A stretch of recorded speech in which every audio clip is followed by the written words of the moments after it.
স্বাগত জানাচ্ছি বাংলাভিশনের প্রতিদিনের আয়োজন সংবাদপত্র এবং সংবাদ মাধ্যমগুলোর শীর্ষ সংবাদের পর্যালোচনামূলক ও বিশ্লেষণধর্মী অনুষ্ঠান ফ্রন্ট পেজে। সাথে আছে তাইমুর রশিদ। আমার সাথে আজকে আলোচনার জন্য স্টুডিওতে উপস্থিত আছেন দৈনিক আমার দেশের ব্যবস্থাপনা সম্পাদক জাহিদ চৌধুরী। আপনাকে স্টুডিওতে স্বাগত জানাচ্ছি। দর্শক, স্টুডিও আলোচনার আগে আজকের জাতীয় দৈনিকগুলোর প্রধান সংবাদের দিকে যদি একটু দৃষ্টি দেয়, দৈনিক প্রথম আলোর প্রধান শিরোনাম, ইরানে নির্বিচারে হামলায় প্রাণ হারাচ্ছে বেসামরিক মানুষ। ইরানে 7 দিনে মোট নিহত 1320 জন, বেসামরিক মানুষেরই মৃত্যু হয়েছে 1097 জনের। এছাড়া জ্বালানি তেল বিক্রির সীমা ঠিক করে দিল বিপিসি, সরবরাহ নিয়ে দুশ্চিন্তা। বিপিসি নির্ধারিত তেল দিয়ে সাধারণ মানুষ চলতে পারবে, তবে রাইড শেয়ারের মোটরসাইকেল চালকেরা আছেন দুশ্চিন্তায়। দৈনিক সমকালের প্রধান শিরোনাম, তেল আবিব ও তেহরানের কেন্দ্রে পাল্টাপাল্টি হামলা। সংকটের গুজবে জ্বালানি তেল কিনতে সারা দেশে হুড়োহুড়ি। স্পিকার, ডেপুটি স্পিকার পদে অভিজ্ঞরা, সংরক্ষিত আসনে ত্যাগীরা প্রাধান্য পাবে। আছে এই নিয়ে একটি প্রতিবেদন। দৈনিক যুগান্তরের প্রধান শিরোনাম, ইসরায়েলের হৃৎপিণ্ডে আঘাত, নতুন অস্ত্রের ঝাঁপে খুলল ইরান। জ্বালানি তেলে রেশনিং, গাড়িতে তেল বিক্রির সীমা বেঁধে দিল সরকার। এবং কূটনৈতিকদের সাথে সম্মানে যে তাদের জন্য যে ইফতার, সেই ইফতার আয়োজনে প্রধানমন্ত্রী তারেক রহমান বলেছেন, দ্বিপাক্ষিক সম্পর্ক শক্তিশালী করতে সরকার প্রতিশ্রুতিবদ্ধ। দৈনিক ইত্তেফাকের প্রধান শিরোনাম, ইসরায়েলের বৃহত্তম বিমানবন্দরে ইরানের ক্ষেপণাস্ত্র হামলা। নভেম্বরেই তৈরি হয় খামেনি হত্যার নীল নকশা। মানবাধিকার রক্ষা, মত প্রকাশের স্বাধীনতা ও সহনশীলতার সংস্কৃতি গড়ে তুলতে সরকার প্রতিশ্রুতিবদ্ধ বলেছেন প্রধানমন্ত্রী তারেক রহমান। দৈনিক কালের কণ্ঠের প্রধান শিরোনাম, নতুন মোড় নিচ্ছে যুদ্ধ।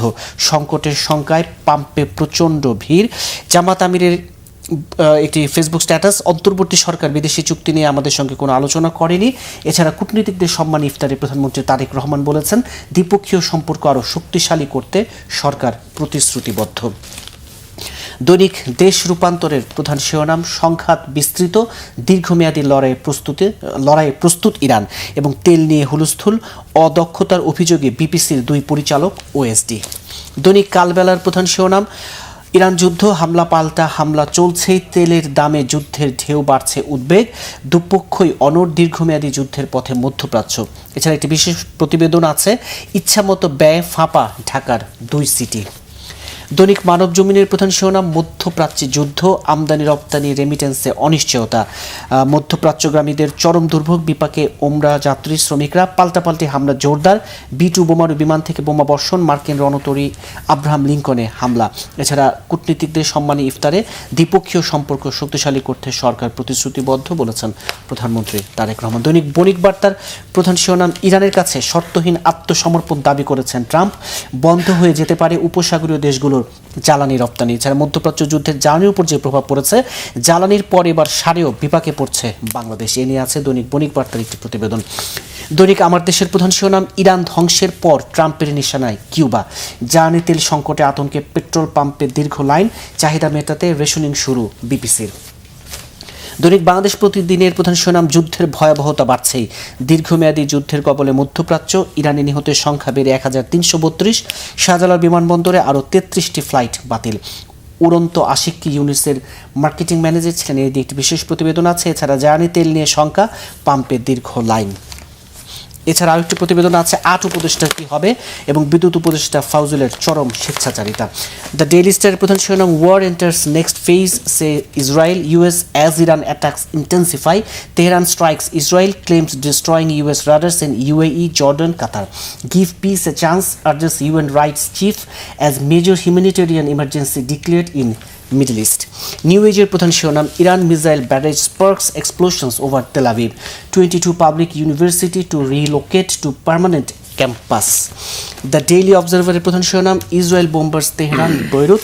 Trump demands Iran's unconditional surrender. Government to strengthen ties with countries on mutual respect, PM tells diplomats while hosting ইফতার at Jamuna. PM UAE president discuss impact of war. এই ছিল আজকের জাতীয় দৈনিকগুলোর প্রধান শিরোনাম। স্টুডিও আলোচনা শুরু করব দৈনিক আমার দেশের ব্যবস্থাপনা সম্পাদক জাহিদ চৌধুরী। আজকে সবগুলো জাতীয় দৈনিক ইরান যুদ্ধের খবর। বলছিলাম যে ইরানের উপর মার্কিন এবং ইসরায়েল আগ্রাসনের আজকে 8ম দিন। যে তথ্যগুলো দেওয়া হচ্ছে যে 7 দিনে মোট নিহত 1320 এবং যে একটি মানবিক বিপর্যয়ের জায়গা ইরান। এই ইরান যুদ্ধ, যেমন ট্রাম্প আজকে বললেন যে ইরানকে নিঃশর্ত আত্মসমর্পণ করতে হবে। এই যুদ্ধ আসলে কোন দিকে যাচ্ছে? 8 দিন পরে এসে কি চোখে দেখছেন ইরানের উপর যে আগ্রাসন? ধন্যবাদ আপনাকে। আসলে সবাই দেখতে পাচ্ছেন মধ্যপ্রাচ্যের এই যুদ্ধটা দিন দিন বাড়ছে, এসকেলেট করছে। এটা কিন্তু কমার কোনো লক্ষণ নাই। আমরা প্রাইমারিলি যেটা শুনতে পেয়েছিলাম যে এটা 4 সপ্তাহ লিঙ্গার করতে পারে যুদ্ধ, ট্রাম্পের কাছ থেকে শুনতে পেয়েছিলাম, মার্কিন প্রেসিডেন্টের কাছ থেকে। অতি সম্প্রতি আমরা ইসরায়েলের কাছ থেকে যেটা শুনেছি, গতকালকেই এই ভাষ্যটা আসছিল যে এটা 8 সপ্তাহ হতে পারে, মানে 2 মাস এই যুদ্ধটা লিঙ্গার করতে পারে। কিন্তু এর পাশাপাশি আমরা একটা দেখছি যে ইরান থেকে বলা হচ্ছে তারা দীর্ঘমেয়াদী যুদ্ধের প্রস্তুতি নিচ্ছে। মনে হচ্ছে না যে যুদ্ধ খুব তাড়াতাড়ি থামার কোনো লক্ষণ আছে, কারণ ট্রাম্পের ইসরায়েল এবং যুক্তরাষ্ট্রের যে প্ল্যান, যে এই বর্তমানে যারা ক্ষমতায় আছে ইরানে তাদেরকে, শুধু তাই না, তাদেরকে ক্ষমতার বাইরে নিয়ে যাওয়া, তাদেরকে অনেককে তো ভেরি ফার্স্ট ডেতেই তো হত্যা করা হয়েছে, খামেনি সহ শীর্ষ নেতাদের, ম্যাক্সিমাম সামরিক বাহিনী যারা কমান্ডার, আর্মি চিফ, আইজিআরসির প্রধান সহ মেজর সব একসঙ্গে তারা পেয়ে গিয়ে একসাথে হত্যা করা হয়েছে। কিন্তু রিজিম চেঞ্জের নামে এই হামলাটা শুরু হয়েছিল, আপনি জানেন ভালো করে, যে রিজিম চেঞ্জ করবেন। কিন্তু এইভাবে হত্যা চালিয়ে কোনো রিজিম চেঞ্জ, বিশেষ করে ইরানের মতো দেশে এটা যে সম্ভব না, এটা এর মধ্যে প্রমাণ হয়ে গেছে। 27 তারিখে এই যুদ্ধ শুরু হয়েছে, হামলা হয়েছে শনিবার দিন, আর আজকে আরেক শনিবার, 8 দিন, শনি ওই হিসাব করলে 7 দিন পার হয়েছে। গত শনিবারে এটা ফার্স্ট লঞ্চ হয়েছে, এই মর্নিংয়ে এমন একটা সময়ই কিন্তু যুদ্ধটা শুরু হয়েছে। তো এটাতে 1320 জন কিংবা 1332 জন ইরানে মারা গেছে, এই ফিগারটা খুব একটা বড় বিষয় নয়। বড় বিষয়টা দেখা হচ্ছে যে ওইখানে ইরান যে এখন ব্যালিস্টিক মিসাইল লঞ্চ করছে, ইরান যে ড্রোন হামলা চালাচ্ছে, মেইনলি আপনি একটা জিনিস খেয়াল করে দেখেন যে আমেরিকার মাইটি পাওয়ার ওয়ার্ল্ডের, এর পাশাপাশি ইসরায়েল, এই আমেরিকা এবং ইসরায়েল এর সাথেও কিন্তু অন্যান্য দেশের একটা সমর্থন আছে। ইউরোপীয় দেশগুলো, ফ্রান্স কিন্তু তাদের সাপোর্ট দিচ্ছে। আপনার কালকে ঘোষণা করেছেন ম্যাকো, দেখেন যে তাদের ফ্লিট টিটগুলো এখানে আসছে এবং তারা বলছে সরাসরি তারা যুদ্ধ অংশ না নিলেও লজিস্টিক সাপোর্টগুলো তারা দিবে। একইভাবে এর আগেও যুক্তরাজ্যের কাছ থেকেও প্রাথমিকভাবে বলা হয়েছিল যে আমরা এয়ারবেজ ইউজ করতে দিব না, পরে এয়ারবেজ ইউজ হয়, এবং এটা নিয়ে ট্রাম্প খুব প্রকাশও করেছেন যে কেন দেরি হলো এই পারমিশন দিতে। কিন্তু সরাসরি অংশ না নিলেও তারা এইখানে এক ধরনের সাপোর্ট অন্যান্য ইউরোপীয় কান্ট্রিগুলোর কিন্তু এই যুদ্ধের একাট্টা হয়ে আছে। এখন বিষয়টা খেয়াল করে দেখেন যে এইখানে আরও দুটো ঘটনা ঘটছে যে এই যে তেল শোধনাগারগুলোতে, বিশেষ করে আরামকোতে যে অ্যাটাক হলো এবং কাতারে যে অ্যাটাক হলো, এই দুইটা বড় তেল ক্ষেত্র, এবং এরপরে আমরা দেখেছি বাহরাইনে হয়েছে,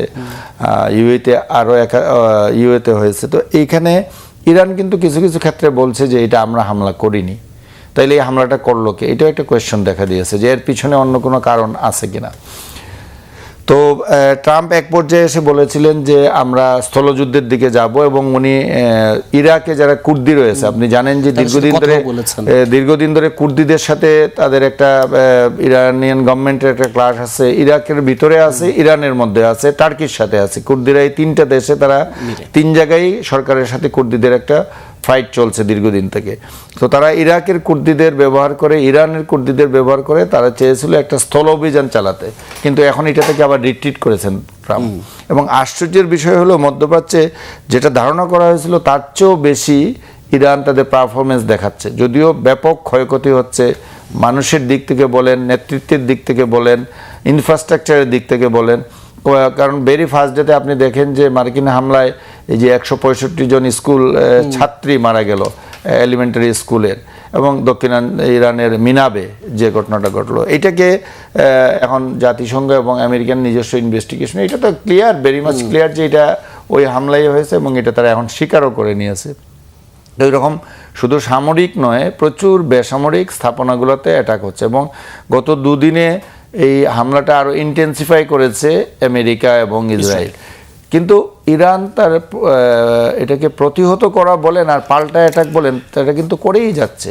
আপনি দেখেন মিডল ইস্টের যে সমস্ত ঘাঁটি ছিল, 27টা ঘাঁটিকে প্রথমেই টার্গেট করা হয়েছিল, আমেরিকান ঘাঁটি যেগুলো, অলমোস্ট সব জায়গাতেই তারা কিন্তু অ্যাটাক করেছে, কম বেশি অ্যাটাক করেছে, এবং কিন্তু এতটা প্রত্যাশাও করেনি, এতটা আশা করেনি। এবং সবচেয়ে বড়, এটা একটা অসম যুদ্ধ, এটা আপনাকে স্বীকার করতেই হবে। আমেরিকা ইসরায়েলের তুলনায় ইরানের যে সামরিক শক্তি বলেন, সব দিক থেকে এয়ার পাওয়ার তো খুবই কম, কারণ ইরান তার বিমান বাহিনীকে বলতে গেলে কোনো ব্যবহারই করতে পারেনি। অন্যদিকে দেখেন নৌবাহিনীর 30টি জাহাজ, কালকে যেটা আমেরিকার পক্ষ থেকে বলা হয়েছে সেন্ট্রাল কমান্ডের ব্রিফিংয়ে যেটা বলা হয়েছে ফরমালি, যে তারা ইরানের 30টা যুদ্ধ জাহাজ ধ্বংস করেছে শুধু ইরানের জলসীমানা আশেপাশে যেটা ছিল। আপনি জানেন যে ভারত মহাসাগরে দুইটা জাহাজ তারা ধ্বংস করেছে, এবং কালকে থার্ড ওয়ান যেটাকে ইন্ডিয়ানরা তাদেরকে রিফিউজ হিসাবে ডিক্লেয়ার করে তাদেরকে উদ্ধার করেছে এবং জাহাজটাকে তাদের গ্রিপে নিয়েছে আরেকটা থার্ড ওয়ান। তো এই যে ঘটনাগুলো ঘটছে, প্রথমটাতে তো আপনি জানেন যে ভারত মহাসাগরের মতো জায়গায় বলা হচ্ছে সেকেন্ড ওয়ার্ল্ড ওয়ারের পরে ফার্স্ট টাইম সাবমেরিন থেকে টর্পেডো ইউজ করা হয়েছে। টর্পেডোটা ভয়ঙ্কর সাবমেরিন থেকে যেটাকে হিট করা উপরে, এটা দিয়ে এই ইরানিয়ান জাহাজটাকে ধ্বংস করা হয়েছে। এবং এই জাহাজটা কি, যে জাহাজটা মহড়ায় অংশ নিতে আসছিল ইন্ডিয়াতে, হোস্টেড বাই ইন্ডিয়ান মহাসাগরে এবং শ্রীলঙ্কার উপকূলে আন্তর্জাতিক পানি সীমানার মধ্যে, যেটা খুব রেয়ার কেস। এবং এটা নিয়ে অন্য একটা ডিবেটও চলছে যে ইন্ডিয়ার পেটের ভিতর তাইলে সাবমেরিন, মার্কিন সাবমেরিনে আছে ইন্ডিয়ান মহাসাগরে, ইন্ডিয়া তাইলে এটা কি বেখেয়াল ছিল? এটা নিয়ে ইন্ডিয়াতে আরেক ধরনের ফাইট শুরু হয়েছে, নতুন বিতর্ক চলছে ব্যাপকভাবে। এবং এখানে নানা কথা হচ্ছে যে আইদার ইন্ডিয়া এটা জানে না অথবা ইন্ডিয়া এই ক্ষেত্রে সহযোগিতা করছে। দুইটার একটা অবস্থান এখানে ইন্ডিয়ার আছে, অথবা এটা করতে পারে না। ইন্ডিয়ার জন্য বিব্রতকর, দুইটাই ইন্ডিয়ার জন্য বিব্রতকর, এক্স্যাক্টলি। এখন আপনি এই অসম যুদ্ধে একটা জিনিস খেয়াল করে দেখেন যে ইরান কিন্তু মূলত ড্রোন এবং ব্যালিস্টিক মিসাইল এবং অন্য মিসাইলগুলো দিয়ে ফাইট করছে। তাদের মিসাইল এবং ড্রোনের কারখানাগুলো আপনি জানেন যে ম্যাক্সিমাম হলো আন্ডারগ্রাউন্ড, মাটির নিচে। এই বলা হচ্ছে যে তাদের 80,000 থেকে 1 লক্ষ ড্রোন আছে ইরানের মজুদ এই মুহূর্তে, এবং তারা কিন্তু এই ড্রোন উৎপাদনটা কন্টিনিউ করছে, এটা করতে পারে। প্রতি মাসে বলা হচ্ছে মোরালেস, আমি ফিগারটা ভুলে গেলাম, যে একটা বড় সংখ্যায় ড্রোন উৎপাদন করতে পারে, এখনো এটা কন্টিনিউ করতে পারে। তো 80,000 ড্রোন যদি তাদের কাছে থেকে থাকে, এবং প্রতিদিন তারা বলছে এভারেজ 500টা ড্রোন তারা ইউজ করছে বিভিন্ন জায়গায়, এবং ড্রোনগুলো আপনি জানেন অলমোস্ট ওয়ান টাইম ইউজ, ওই ড্রোন অ্যাটাক করে আবার ফিরে আসার ঘটনা খুব রেয়ার। সুতরাং এগুলো সবই সুইসাইডাল, একবারে আপনার আর্মস অ্যামুনিশন নিয়ে যে কোনো জায়গায় পড়ে যায়।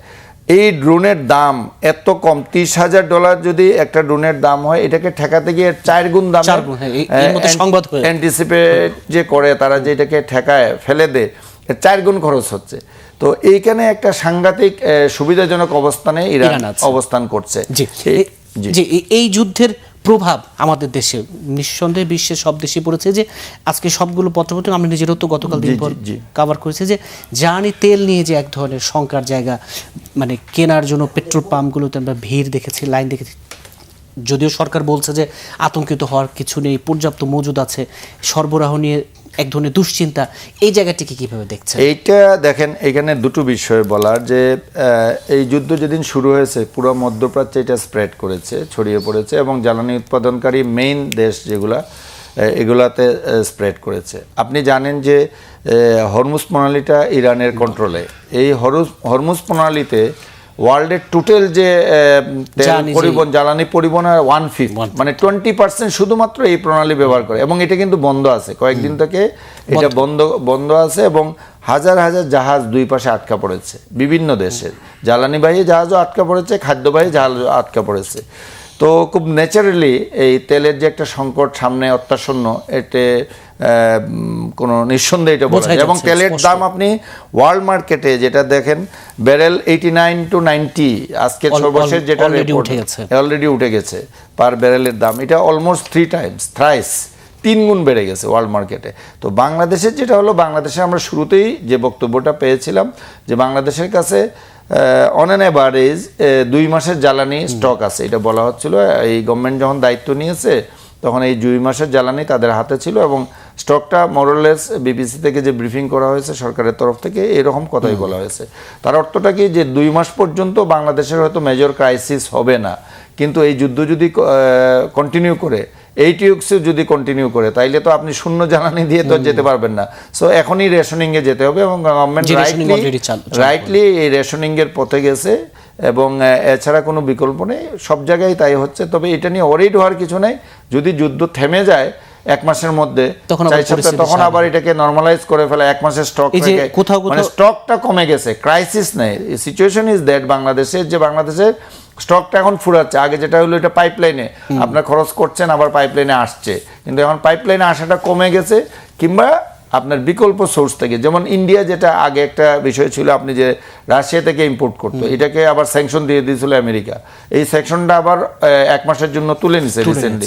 সুতরাং এই অ্যাডভান্টেজটা ইন্ডিয়া আবার পেয়ে যাচ্ছে। তো বাংলাদেশের 1/5 হরমুজ প্রণালীর জন্য 1/5 আটকা পড়ছে, কিন্তু অন্যান্য জায়গা সোর্স থেকে কিন্তু জ্বালানি তেল ইম্পোর্ট করতে পারবে বাংলাদেশ। হয়তো প্রাইসটা বেশি পড়বে, যেহেতু ওয়ার্ল্ড মার্কেটে প্রাইস বেশি বেড়ে গেছে, কিন্তু এটা যে বন্ধ হয়ে যাবে তা না। তবে এটার সাথে আমি দুটো জিনিস যুক্ত করতে চাই, যে আপনি ফার্নেস অয়েলের ক্রাইসিসটা একটু বেশি আছে, ফার্নেস অয়েলটা মেইনলি, এবং এলএনজির ক্রাইসিসও আছে। তো এলএনজি এবং ফার্নেস, এই দুইটার ক্ষেত্রে যেটা হলো যে আমাদের বিদ্যুৎ উৎপাদনের ক্ষেত্রে আমরা LNG base, furnace oil base অনেকগুলা বিদ্যুৎ উৎপাদন কেন্দ্র আছে, সেইগুলোতে এক ধরনের ক্রাইসিস কিংবা কস্টিংটা বেড়ে যাবে। সুতরাং এমনিতে গরমের সময় আসছে, শীত গিয়ে কেবল গরম আসতে শুরু করছে, গরমের সময় আপনি জানেন চাহিদা অনেকটা বেড়ে যায়, কনজিউম বেড়ে যায়, যেই কারণে এমনিতেই প্রোডাকশনটা বাড়াতে হয়। তো এই প্রোডাকশন বাড়াতে গেলে তেলের জ্বালানি সংকট যদি থাকে, জ্বালানির প্রাইস যদি বেশি হয়, তাহলে প্রোডাকশন কস্টটাও বেড়ে থাকবে, বিপিসির আবার লোকসানটা বেড়ে যাবে। এই সমস্ত ইস্যুসগুলো সামনে আসে। এটা শুধু বাংলাদেশের একার সংকট না, এটা সারা বিশ্বের সবারই সংকট। তবে এটাকে ওয়েল ম্যানেজ করতে হবে। আপনি যত প্রপার ডিসিশন নিতে পারবেন, ওয়েল ম্যানেজ করতে পারবেন, তত আপনাকে মানুষের সাফারিংসটা কমে আসবে।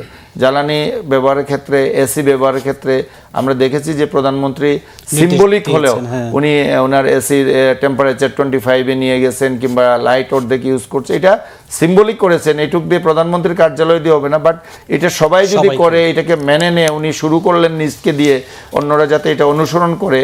তো এগুলা করতে হবে সাধারণ ভোক্তা পর্যায়ে, যদি মানা হয় ভোক্তা পর্যায়ে সবাইকে বুঝতে হবে। খালি আমি টাকা থাকলে এটা ইউজ করে ফেলবো তা না, আমার দেশের স্বার্থটা সামগ্রিক, আমি আমার টাকা আছে আমি ইউজ করে পারলাম, আপনার টাকা নেই আপনি পারলেন না, এইটা না করে যাতে সবাই দেশের মানুষ দেশের স্বার্থটাকে প্রায়োরিটি দিয়ে, এবং গভর্নমেন্ট যদি প্রপার ডিসিশন নেয়, আমার মনে হয় ক্রাইসিসটা অনেক ভালোভাবে ট্যাকল করতে পারবে। তবে সিদ্ধান্তগুলো যথাসময়ে নিতে হবে এবং যথার্থ নিতে হবে। আরেকটা আন্তর্জাতিক খবরের দিকে একটু দৃষ্টি দিতে চাই। নেপালের নির্বাচন নিশ্চয় দেখেছেন, এখানে তরুণদের নেতৃত্বে অভ্যুত্থান হয়েছিল, সেই তরুণদের নেতৃত্ব দেওয়া বালেন্দ্র শাহের দল আরএসপি বেশ এগিয়ে, এবং মোটামুটি নিশ্চিত যে তারা ক্ষমতা, এই জায়গাটিকে কিভাবে উনি দেখেন, উনি নেপালের মেয়র ছিলেন, এবং তরুণ থেকে একটা খুব সাদামাটা জায়গা থেকে উনি উঠে আসছেন, এবং দল করে যেটা জিএনজি বিপ্লব যেটা হয়েছিল এদের, এই বিপ্লবে উনি নেতৃত্বে ছিলেন। আমরা তখনই দেখেছি নেপালে যখন সরকার পরিবর্তন হয়, নেপালের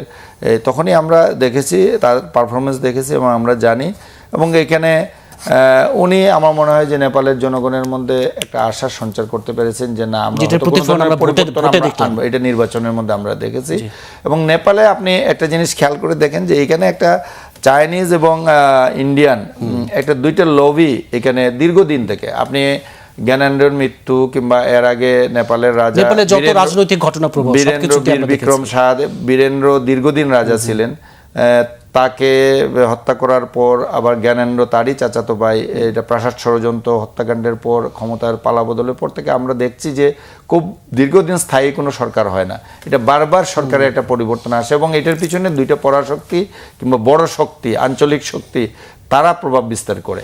তো এই কারণে নেপালের এই পরিবর্তনগুলো আমরা ফ্রিকুয়েন্টলি দেখি, এবং কি বলা যায় যে এখানের উপরে এই প্রভাবটা থেকে তারা বাইরে স্বাধীন সার্বভৌম দেশ হিসেবে তারা পুরোপুরি এই স্বাধীনতাটা কখনোই ভোগ করতে পারে নাই। এই প্রভাবিত হয়ে তাদের রাজনীতিকরা, নতুবা তারা ক্ষমতায় টিকতে পারেন না, এমনকি তারা প্রাণেও মারা যাচ্ছে। এই ঘটনাগুলো আমরা বারবার দেখছি। তবে এখানে একটা পরিবর্তনের আশা নিয়ে হয়তো বালেন্দ্রকে তারা নির্বাচিত করেছে, এবং এর পরিবর্তন হয়তো আসবে। যে একটু তুলনামূলক বিশ্লেষণ করতে চাই, এই আলোচনাটা মানে সোশ্যাল মিডিয়ায় হচ্ছে, নেপালে তরুণদের দল এত ভালো করলে আমাদের দেশে কেন তরুণদের যে নেতৃত্ব, যাদের একটা সামনের সারিতে ছিল, তারা কেন মাত্র 6টি আসন পেল? যদিও তারা নিজেরা বলেন যে শুধু 6টি আসনই বড় বিষয় না, তারা অনেক মানুষ। এটা আসলে আপনার এই সংক্ষিপ্ত সময়ে আলোচনাটা কতটুকু করতে পারবো জানি না, তবে এটা একটা ওই নেপালের সাথে কম্পেয়ার করলে হবে না। নেপালের সাথে প্রথম কথা হলো নেপালের পলিটিক্স, নেপালের রাজনৈতিক দলের অবস্থান, সামাজিক অবস্থান, এটার সাথে বাংলাদেশে কিন্তু কম্পেয়ার করা যায় না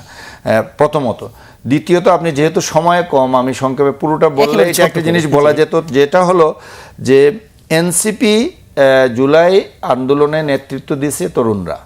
এটা শুধু একা এনসিপির তখন জন্ম হয় নাই, বাট তরুণদের মধ্যে যারা পলিটিক্যালি ইনভলভ ছিল, আমি যদি ছাত্র দলের কথা বলি, ছাত্র শিবিরের কথা বলি, পরিচয় গোপন রেখে বিভিন্নভাবে ছাত্র শিবিরের একটা মেজর পার্টিসিপেশন ছিল, ছাত্র দলের পার্টিসিপেশন ছিল।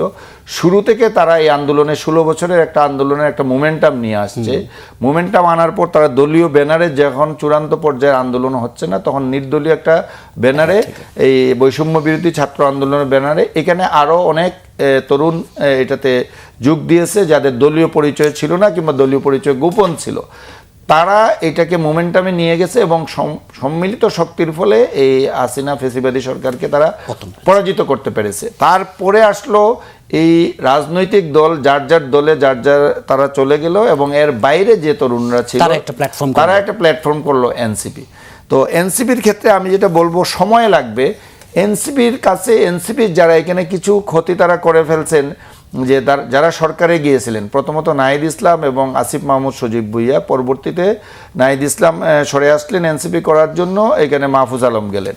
তো আসিফ মাহমুদ সজীব ভুইয়া এবং মাহফুজ আলম কাঙ্ক্ষিত পারফরমেন্স, যেটা একটা প্রতীকী হতে পারত সবার কাছে, একটা দৃষ্টান্ত হতে পারত, সেটা না করে বরং তারা অনেক বিতর্কের জন্ম দিয়ে দিয়েছেন সরকারে অবস্থান করে। সো সাধারণ মানুষের মনে একটা প্রশ্ন জেগে গেছে। তারপর তাদের মধ্যে যে এই গ্রুপিং, যারা জুলাই আন্দোলনের নেতৃত্ব দিয়েছিল, রাজনৈতিক দলের বাইরেও গিয়ে, আপনি দেখেন আপ বাংলাদেশ হয়ে গেল, ওই জাতীয় নাগরিক সংহতি নাম দিয়ে তারপরে পরে আস্তে আস্তে অনেকগুলো 4 টুকরা 5 টুকরা হয়ে গেল। তো তাদের মধ্যে এই বিভাজন, তাদের মধ্যে রাজনৈতিক দর্শনগত পার্থক্যের কারণে এটা, এবং এনসিপি তাদের অবস্থানটাও খুব স্পষ্ট করতে পারেনি জাতির সামনে, এবং তাদের সাথে সম্পৃক্ততা, সবার যে সম্পৃক্ততা, সার্বিকভাবে দেশের মানুষকে সম্পৃক্ত না করে শুধুমাত্র তরুণদেরকেই তারা সিলেক্ট করছে। শুধুমাত্র তরুণদের দিয়ে 26, 28, 30 বছরের একটা লোকদের নিয়ে আপনি একটা রাজনৈতিক দল এইভাবে সফলতা পাবেন, এটা আশা করাটাও ঠিক না। কারণ তার ফান্ডিং এর ইস্যু ছিল, তাদের অভিজ্ঞতার বিষয় ছিল, তাদের নেতৃত্বে কমান্ডের সমস্যা ছিল। তারা একই বিষয়ে একসাথে 5 জন 5 রকম একই ইস্যুতে কথা বলছিলেন। ইভেন আমরা দেখলাম যে কার সাথে তারা নির্বাচনী ঐক্য করবেন, এটাকে নিয়ে তারা 30 জন বিবৃতি দিয়ে আলাদা হয়ে গেলেন। জামাতের সাথে তারা ঐক্য করবেন না, অনেকে পদত্যাগ করে চলে গেলেন। তো এই যে একটা টালমাটাল অবস্থা, নতুন রাজনৈতিক দল, তারা তাদের ম্যানিফেস্টো, তাদের দলীয় ঘোষণাপত্র, গঠনতন্ত্র কিছুই করতে পারলেন না। ওইভাবে গুছিয়ে উঠতে না পারার কারণে এনসিপিকে নিয়ে তরুণদের প্রতি যে আশা আকাঙ্ক্ষা মানুষের ছিল, সেটা কিন্তু কিছুটা হলেও হুচট খেয়েছে, এবং অনেকে অন্যায়, দুর্নীতিতে, অনিয়মে জড়িয়ে পড়লেন একবারে তরুণ বয়সে। এই সব মিলে আশাহত হয়েছে। তারপরেও যে ফলাফল করছে এটা অনেক ভালো আমি মনে করি। সামনে সময় আছে 6টা আসন পাওয়া, এটা জামাতের সাথে যাওয়ার জন্য জামাতের ভোট পেয়ে হয়েছে, এটা কিন্তু এনসিপির নিজস্ব ভোট নয়। জামাত এবং তার শরিক অন্য দলগুলোর ভোট আছে প্রত্যেকটা আসনে, তারা 30টা আসন দিয়ে 6টা পেয়েছে, এটা অনেক ভালো রেজাল্ট করছে। এবং এটা এককভাবে করলে তারা হয়তো একটা আসনও পেত না, কিন্তু তাদের একটা সাংগঠনিক অবস্থানটা এর চেয়ে বেটার হতো। এবং যে সমালোচনা আছে তারা জামাতকে নিয়ে, জামাতের সাথে যাওয়ার কারণে, এই সমালোচনা না হয়, তারা যদি 15 বছর অপেক্ষা করতো, এই পরপরে স্বাধীনভাবে এককভাবে নির্বাচন করতো, হয়তো দীর্ঘমেয়াদে তাদের জন্য এটা আরো ভালো হতো। আরেকটি বিষয় একটু আপনার কাছে আলোচনা শুনে অনুষ্ঠান শেষ করবে, যে ইলেকশন ইঞ্জিনিয়ারিং যে তদন্তের দাবি জানিয়েছে জামাত ইসলাম এবং 2 উপদেষ্টাকে জিজ্ঞাসাবাদের দাবি, এই বিষয়টিকে কিভাবে দেখছেন? এইটা জামাত তার পলিটিক্যাল অবস্থান থেকে বলছে, এটা পলিটিক্যাল অ্যাডভান্টেজ নেওয়ার জন্য বলছে। জামাতও ভালো করে জানে ইলেকশনে কতদূর কি হয়েছে, দেশবাসীও জানে, দেশি বিদেশি। আপনি জানেন যে এইবারের মতো এইভাবে পর্যবেক্ষক নিয়োগ, আপনার ইউরোপীয় ইউনিয়ন সবচেয়ে স্ট্রং, তারা 54টা টিম করে দিয়েছিল, 2 মেম্বার্স টিম, মানে অলমোস্ট প্রত্যেকটা ডিস্ট্রিক্টে তাদের টিম কাজ করেছে 1 মাস আগ থেকে। এবং ইলেকশন ডেতে তারা 250 পর্যবেক্ষক, মানে ওই 108 জনের বাইরে বাকি লোকগুলো প্রায় আরও 150 লোককে তারা ইনভলভ করেছে পর্যবেক্ষণে। এবং মেজর পর্যবেক্ষক সংস্থাগুলো দেশি বিদেশি ভেরি ফাস্ট ডেতে তারা ফ্রি ফেয়ার ইলেকশন এবং পার্টিসিপেটরি ইন অল টার্মস, এবং সাধারণ মানুষ, ইভেন রাজনৈতিক দলগুলো, এই জামাত, এনসিপি সবাই কিন্তু ইলেকশনটা ফেয়ার হয়েছে এটা বলেছে, নাম্বার 1। নাম্বার 2 যখন যেটা হয়েছে যে কাউন্টিং নিয়ে পরের দিন 24 ঘন্টা পর কিংবা 48 ঘন্টা পর কাউন্টিং নিয়ে কোনো জায়গায় প্রশ্ন আসছিল, তাও এই সংখ্যাটা বেশি না। প্রথম আমরা দেখছিলাম যে সর্বোচ্চ 30 কিংবা 31টা আসন নিয়ে কথা বলছিল, ইদানিং এটা 51তে বলার চেষ্টা করা হচ্ছে। তো আমার কথা হলো যদি 30, 31, ইভেন 51ও বাদ দেন, তাও তো মেজরিটি নিয়ে সরকার গঠন নিয়ে কোনো প্রশ্নের মুখে পড়ে না। আর একটা বিষয় যে এটা অলরেডি 4টা আসন নিয়ে কোর্টে গেছে এবং কোর্ট এগুলো সব কাউন্টিং এর কথা বলে দিয়েছে যে কাউন্টিং তারা করতে পারে। সাবেক দুই উপদেষ্টার বক্তব্যের কারণে কি এই জিনিসটা আরো বেশি দানা? সাবেক দুই উপদেষ্টার বক্তব্য না, এখানে খল্লুর রহমানের কোনো বক্তব্য এখানে নেই। খল্লুর রহমানকে নিয়ে ডিবেটটা হচ্ছে যে উনি ওই সরকারে ছিলেন, আবার এই সরকারে আসছেন। আর আরেকটা ডিবেট হলো যে লন্ডনে যে তারেক রহমানের সাথে যে বৈঠকটা হয়েছিল ডক্টর ইউনূসের, ওইটা উনি মিডিয়েট করছিলেন। তো সামওয়ান শুড মিডিয়েট। গভর্নমেন্টের পক্ষ থেকে গভর্নমেন্ট তো দেখবে যে যার সাথে যার সম্পর্ক ভালো কিংবা লিঙ্ক আছে তাকে দিয়ে মিডিয়েট করবে। তো এখানে তো কোনো অপরাধের কিছু নেই। শুধু এটা না, ওই সময় নির্বাচন হবে কিনা দেশে একটা স্টেলমেট অবস্থা ছিল, শঙ্কা ছিল। বিএনপি সরকার মুখোমুখি, রাজনৈতিক দলগুলো এই নির্বাচনকে কেন্দ্র করে, বিএনপি চাচ্ছিল ডিসেম্বরে নির্বাচন, জামাত একবার ফেব্রুয়ারিতে বলেছে, আবার এপ্রিলে বলেছে, রোজার আগে বলেছে, পরে বলেছে। সর্বশেষ কিন্তু জামাতের অবস্থানটাই ছিল রোজার আগে নির্বাচন, এবং সেটাই হয়েছে। বাট লন্ডন বৈঠকে এখানে যে ডিবেটটা হয়েছিল যে ডক্টর ইউনূসের পক্ষ থেকে, সরকারের পক্ষ থেকে ওই বৈঠকের পরপরই ওইখান থেকে যেভাবে ফেব্রুয়ারি নির্বাচনটা ঘোষণা করা হয়েছে, এই প্রক্রিয়াটা নিয়ে সমালোচনা হয়েছে। আমি নিজেও মনে করি এটা না করে ঢাকায় এসে করতে পারে। আর রেজওয়ানা হাসানের অবস্থানটা দেখেন যে উনি নারীদের অবস্থান নিয়ে কথা বলেছেন, এবং এইটা নিয়ে বলতে গিয়ে উনি একটা ব্যাখ্যা দিয়েছেন। উনাকে খুব ক্লিয়ারলি বলেছেন যে এটা আমি নারী হিসেবে বলেছি, আমি উপদেষ্টা হিসেবে বলিনি। উনার একটা ইন্টারপ্রিটেশন ব্যাখ্যা নিয়ে আসছেন। উনি ব্যক্তিগতভাবে হয়তো নারী হিসেবে মনে করেছেন যে জামাতের যে অবস্থান নারীদের নিয়ে, সেইটা হয়তো উনার পছন্দ না হতে পারে। উনার টোটাল বক্তব্যে এই কথাটা মনে হয়েছে, উনি ব্যাখ্যা দিয়েছেন এখানে। এবং উনার ব্যাখ্যাটা এইটার অর্থ এই নয় যে এই জন্য উনি ইঞ্জিনিয়ারিং করে আপনার জামাতকে হারিয়ে দিয়েছেন, এইটা ভাবার কোনো কারণ নাই। তবে এটা তারা ভাবতেই পারে এবং পলিটিক্যালি তারা এটা নিতেই পারে। পলিটিক্সে অনেক বিষয় আছে, অনেকগুলো নিতে হয়, বাট এটা মেজর কোনো ইয়ে না। এবং আমার মনে হয় যে সমস্ত অভিযোগ আসছে এগুলা কোর্টের মাধ্যমে, আদালতের মাধ্যমে ফয়সালা হবে। স্টুডিওতে সময় দেওয়ার জন্য ধন্যবাদ। দর্শক, ফ্রন্ট পেজ আজ এই পর্যন্ত। আগামীকাল আবারও দেখা হবে। সে পর্যন্ত ভালো থাকুন, সুস্থ থাকুন।